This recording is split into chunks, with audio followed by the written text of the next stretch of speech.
Hi, I'm Pastor Mike Dendring from Delta Oaks Presbyterian Church in Pittsburgh, California.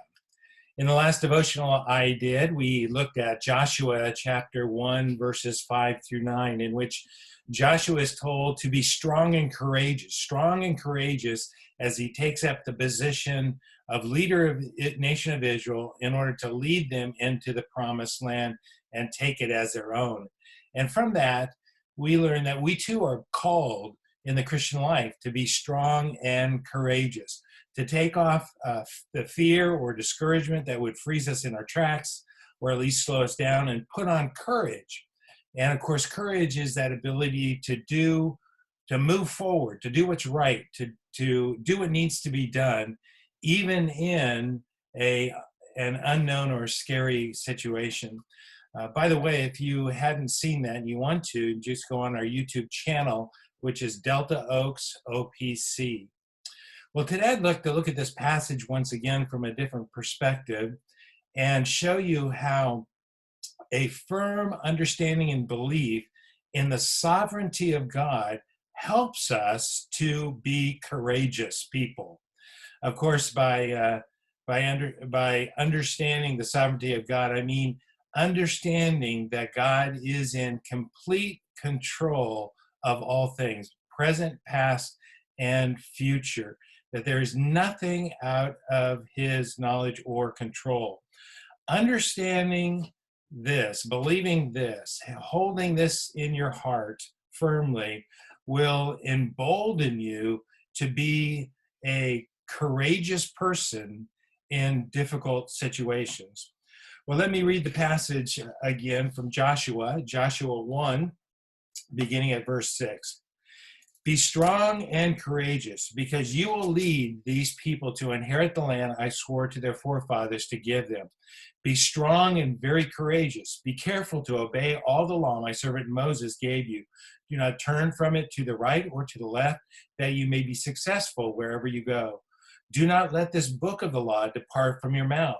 Meditate on it day and night, so that you may be careful to do everything written in it. Then you will be prosperous and successful. Have I not commanded you?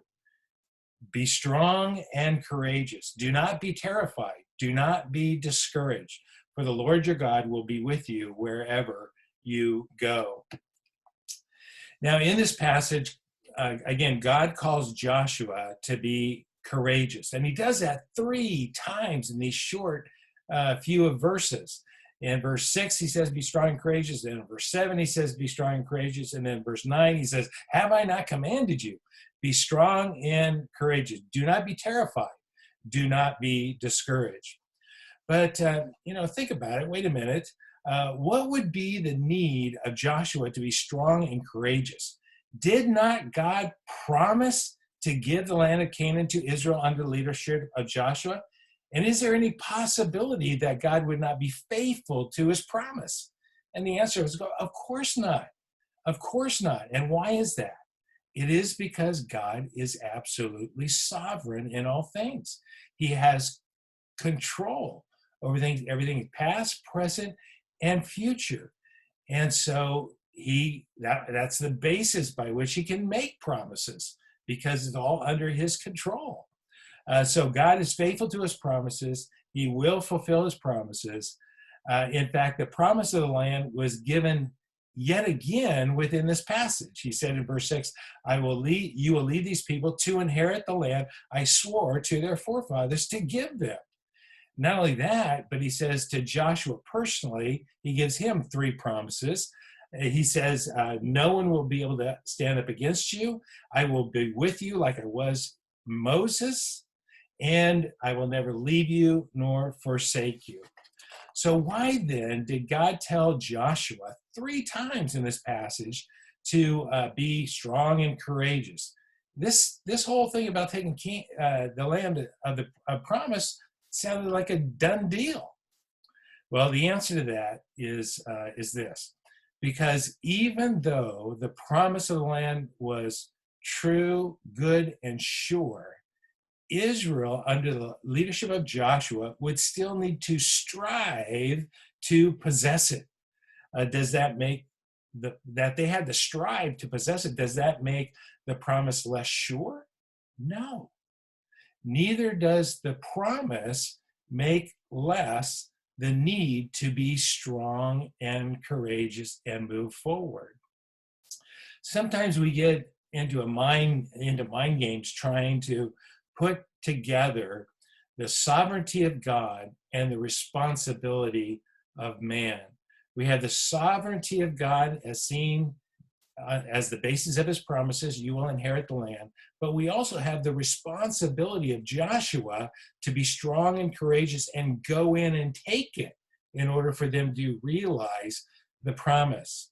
And we can't really put those things together. And so sometimes we think it's a contradiction. But the Bible over and over again puts these things in parallel to each other and sees no contradiction at all. They're placed side by side, both the sovereignty of God and the responsibility of people. So one way to think about it is this.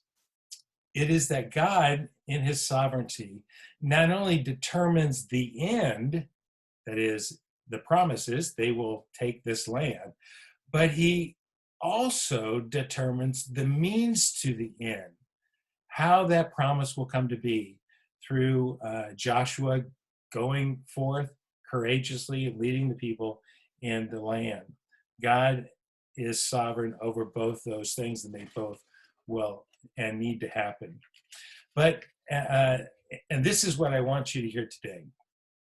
Not only do these two realities exist together with no contradiction, the sovereignty of God in his seen in his promises and as the basis of his promises, and the responsibility of man to move forward and in those promises, but it's a firm, this is what I want you to hear, it's a firm belief, firm understanding and trust in the sovereignty of God that the promises are based on, that emboldens, encourages, gives us confidence to be courageous and move forward doing what's right and what needs to be done, even in unknown and scary situations like that of taking the land of Canaan as their own. So the sovereignty of God is what gives us confidence to be courageous. So in Philippians 2, verse 12, it says that you are to work out your salvation in fear and trembling, for it is God who is at work in you to will and act according to his good purpose. So knowing that God is sovereign, he's working his will in my life, sovereignly working his will in my life, knowing that then emboldens me, encourages me, it gives me confidence to work out my salvation, to be active in the word, in prayer, in being obedient, and being in the fellowship of the church, using whatever the case may be. Even it encourages me to be confident in and courageous in moving forward in my Christian life, even in unknown and fearful situations. Joshua was emboldened to move forward with courage, leading Israel, a people who were oftentimes a very difficult people to lead, and moving forward with courage and fighting the Canaanites who were larger than life. He was encouraged to go forward because he believed in the sovereignty of God on which the promise of the land was set. Hebrews 2, verse 12 says about Jesus, for the joy set before him, he endured the cross. The joy set before him was that after the cross, he would rise from the dead, he would ascend to heaven, he would be enthroned in heaven and with his Father, and he would have the salvation of all his people. That was not just merely a goal, but that was the promise of God set upon the sovereignty of God. So it was sure. So that promise of joy and salvation for his people gave him courage to endure even the cross. The sovereignty of God gives us confidence to be courageous and move forward in faith. And you can apply this to any kind of situation in your life. I know we're applying everything to coronavirus, but anything. Suppose you want to speak the gospel to someone, you're not sure how they'll take it, and you're scared of that. Or you want to confront a good friend or a family member of something going wrong in their life, them sin in their life, and you're worried about that. Well, God's promise in those kind of situations is that he will give us the words to speak. That's in Luke 12 and Matthew 10. It's also in Mark. God will give you the words to speak. So God can promise that only because he is a sovereign God, and he's in complete control of every situation, past, present, and future. And so you can go with confidence and go in there with courage in that fearful little situation there and speak the word in truth to that person, knowing that your God is sovereign. So you can figure out how to apply it to your life. But just remember, a full belief and trust in the sovereignty of God gives you confidence to be, as God commands, strong and courageous. Well, let me end by saying we can be courageous as we are united by faith to Jesus, who courageously did all the Father's will, even to and including death on a cross.